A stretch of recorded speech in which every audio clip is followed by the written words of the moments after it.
Today on Legally Us, George Floyd's family may sue Kanye West. Plus, JayZ is going after Bacardi, and Erika Jayne's infamous earrings are going up for auction. We've got that plus so much more on today's Legally Us. Hey everyone, and welcome to Legally Us. I'm Christina. That is, of course, Neama Rahmani, president of West Coast Trial Lawyers and former federal prosecutor. Hi, Neama. How are you? Hi, Christina. How's it going? Good. Lots to get to today. And Kanye West has been making headlines for weeks, and he's doing it yet again. So George Floyd's family is considering a $250 million lawsuit against Kanye over the rapper's comments about George's death. The family lawyer, Lee Merritt, he tweeted, "While one cannot defame the dead, the family of George Floyd is considering suit for Kanye's false statements about the manner of his death, claiming Floyd died from fentanyl, not the brutality established criminally and civilly undermines and diminishes the Floyd's family's fight." Of course, we know that George Floyd was killed back in May of 2020 when Minneapolis police officer Derick knelt on his neck for nearly 9.5 minutes. And now Kanye claimed in an interview with Drink Champs that he died of a fentanyl overdose. He said they hit him with the fentanyl. If you look, the guy's knee wasn't even on his neck like that. Now, Kanye says that his claims were also backed by a documentary by conservative commentator Candace Owens. It appears that Kanye has started backtracking on his comments, but is the damage done? Can George Floyd's family go after Kanye for defamation? Christina, the damage is definitely done. And even if you're talking about someone else's documentary, when you restate it, you're republishing it, so he can be sued for defamation. But of course, we all know that you can't defame the dead. And this is something that goes back to common law in the UK. So Floyd's family, they got to get creative. They have to say that this was either a fraudulent statement or that this was a statement defaming Floyd's daughter. So there's going to be some legal maneuvering here to try to make sure this lawsuit goes forward. Otherwise, Kanye's got a good defense and may succeed on a motion to dismiss. Got it. And can they does the same apply for Candace Owens as well in this documentary? Absolutely. Candace Owens, Kanye, whoever it is, the law applies to them equally. So they're going to argue that truth is a defense. So we know that this issue was litigated a bit during the Derick Chauvin trial. This was one of the defenses that his attorneys raised. But the jury didn't answer that specific question. You know, they had to, of course, find that George Floyd died because Derick Chauvin murdered him. Mm-hmm. And even though the fentanyl issue was a defense and there was an argument that he died because of a heart condition, but the jury didn't make a specific finding. So we would have to relitigate this if it went all the way to trial. Got it. So is the wording of Kanye's comments enough to fight against the claim that Ye said Floyd didn't die from the knee on his neck? I think the better defense is that legal argument that George Floyd is dead, unfortunately, and he can't defame someone who's deceased. Right. Then if that doesn't work, then you're going to start arguing on the merits. But one thing we've seen recently, Christina, is, and law, just like anything else, follows trends. And defamation is hot right now, obviously starting with Johnny Depp and Amber Heard. But more recently, Alex Jones was hit with an almost $1 billion judgment. So it's not surprising to see other lawyers kind of follow this same blueprint and pursue defamation cases more aggressively. Right. And, you know, obviously there's been a lot of discussion about Kanye's mental health as of late. And so would that be discussed in a lawsuit if this even goes to trial? Do you even foresee that happening? Potentially, but whenever you're dealing with an intentional tort or an intentional act, as long as you're saying the words intentionally, which he did, mental health is not a defense in a case like this. So that's probably not going to be as good of an argument as the legal arguments we've raised and the factual ones. Got it. So do you think that Kanye could eventually pay them $250 million if this goes forward? I don't think the case is going to settle for nearly that much. The city of Minneapolis, they paid Floyd's family $25 million, and that's for actually causing his death. Mm-hmm. I don't think the defamatory statement is worth nearly that much. And Kanye reportedly donated money to, I think, $2 million, if I recall correctly, to Floyd's family, the family of Breonna Taylor and Ahmaud Arbery. So hopefully the parties can resolve this case and move forward and not relitigate this issue once again. Right. Could this lawsuit backfire on Roxy Washington, the mother of Floyd's daughter, Gianna, in any way? Probably not, right? Probably not, but ultimately they need to move forward. This is something that Derek Chauvin's been convicted, right? We know that, but the three other officers as well that were involved. You have Lane, Tao, King. I mean, they're all been going to prison, and they're in prison. So I think we want to put this really ugly chapter in American history behind us, move forward, and I think Kanye, Ye, whatever he wants to be called, really needs to keep the Floyd family name out of his mouth. We don't need to relive this nightmare again. Definitely. And so, I mean, you can kind of said it before. So settled or go to trial? Where does this kind of go? I think this is going to be settled, unless Kanye wants to litigate it aggressively and try to get it dismissed. I don't expect this case to go to trial.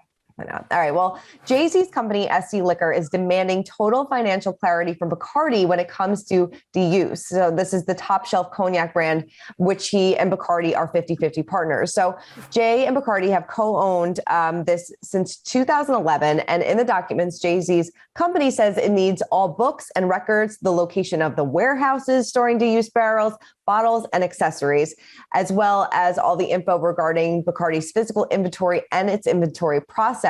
One sentence from the docs that seemed pretty telling is SC Liquor says it needs to monitor the conduct of Bacardi's business to protect SC's rights as a partner in the company. So, they've been in business for quite some time. Why do you think he's asking for that information now? Does it seem like something could have happened behind the scenes?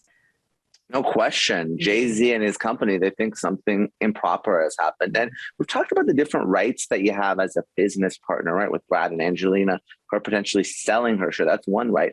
But another right that you have if you're a partner in a business is to an accounting. So he has a right to inspect the books and records, to actually go into the business and physically see what's going on. Because for some reason or another, JayZ and the folks working for his company believe that Bacardi is doing something improper. I don't know if that's true or not, but he has a right to find out. Yeah. So like you said, since they are 50-50 partners, do they have to hand over this information? Yes. Generally speaking, if you're a business partner, and even if you're a minority partner, you have rights, but certainly as a 50% shareholder, 50% equal partner, you have an absolute right to what we've talked about, that accounting, that physical inspection. So I expect JayZ to assert his rights and find out really what's going on with this joint venture. Right. What would happen if Bacardi decided that they didn't want to hand this over? Is that even allowed? It is. I mean, they can say no, and then JayZ is going to sue, and a judge is going to grant him access. So there's no question that these rights are clear. Now, obviously, the parties can contract around it. I don't have the agreement between JayZ and Bacardi, but assuming it's like any other partnership or any other shareholder agreement that we typically see as lawyers, JayZ is going to have the right. So Bacardi denies them, then they're going to have to pay him damages. Yeah, it seems like it. So what do we think? Do you think that they are just going to settle this, kind of figure this out behind the scenes?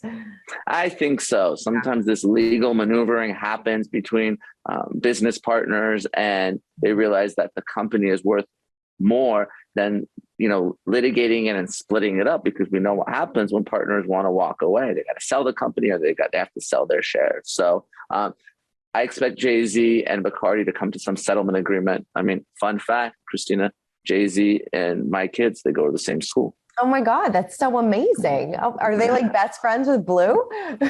They're in separate grades. So yeah, not exactly, but we see them on campus every once in a while. I love that. Are they just like us? They are. They're really nice. Love it. I love to hear it. All right. Well, let's move on to the infamous diamond earrings that Erika Jayne was forced to turn over amid her ongoing legal battle.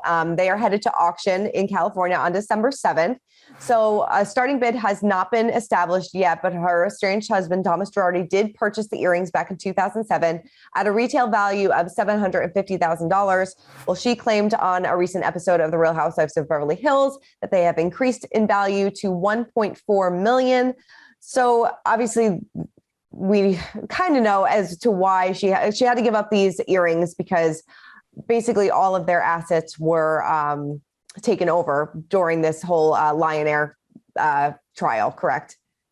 Yes. So, Tom Girardi and his estate, I mean, they were forced into bankruptcy, and that's something he did because the assets were far outweighed by the liabilities. I mean, there's so many different lawsuits. I mean, he's already been disbarred. So Him and his former law firm, Girardi and Keese, they owe a lot of people a lot of money. Clients, vendors, all sorts of third parties. So obviously those parties they've all stood in line in bankruptcy court to try to get a small piece. They're probably going to get pennies on the dollar of Tom Girardi's estate. He, of course, now is under a permanent conservatorship, so he's not going to be involved in really any of these legal proceedings. But someone like Erika Jayne, who received a gift from Girardi, she has to return those gifts. And it's not just Erika. Girardi's a lady friend who was a justice here on the California Court of Appeal. She also had to return the gifts that Tom had given her. Interesting. So if Erika wanted to, could she bid on these earrings? She could potentially bid just like anyone else. Now, it's interesting. Erika filed for divorce, and that divorce really wasn't contested. So a lot of folks were speculating that maybe this was her way of getting half of that community property that they own together, get that out of bankruptcy court. So she probably has some money around based on that divorce, and she may be able to bid on and buy those earrings. Interesting. So she had no choice but to hand these earrings over. She couldn't have just paid for them up front, correct? She had to hand them over. No, she did, because that's part of the bankruptcy estate. So what the trustee is going to do, and the folks who are administering the estate, they're going to sell everything off. You know, they've already had to sell their Pasadena home here in Southern California, for instance. All that money goes into that bankruptcy estate, and then from there, the creditors are paid. So we've already seen items auctioned from Girardi's firm, sports memorabilia, other items of jewelry, and this is just going to be treated just like the rest. And so all those proceeds will go to help the victims, pretty much. To help the victims and to pay off those clients that were ripped off, and the other third-party creditors that need to be paid. Interesting. Well, Neama, thank you so much for breaking it all down, as always, and it's always such a pleasure. Thank you. Thanks, Christina. See you next week. For more news, content, and exclusive interviews, make sure to hit the sub, like, and bell button down below and visit usmagazine.com.